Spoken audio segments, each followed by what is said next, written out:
Guys, good morning. Ayan na guys, yung baboy ng nanganak. 12 siya guys. Kaya lang nung nagbuntis siya, naabutan ng lindol. Kaya yung 5 namatay. Masama pala yun pag buntis ang isang baboy tapos naano ng lindol. So guys, 7 na lang natirang buhay. Ayan, kahapon yan guys, pinanganak. Ayan guys, ang alaga ng baboy ng kuya. Ayan, magata siya guys.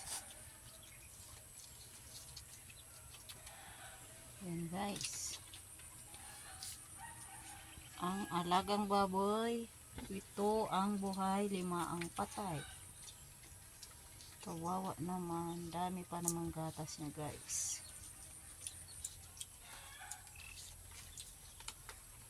Ayan guys, isa doon sumiksik.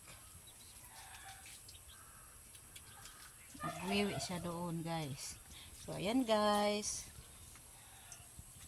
so don't forget to follow, like, share, and subscribe my YouTube channel, Miss Manila Girl. Kasulukuyang nakabakasyon sa province. So thank you guys. Sana huwag kayo magsawa magsuporta sa akin at mag-subscribe.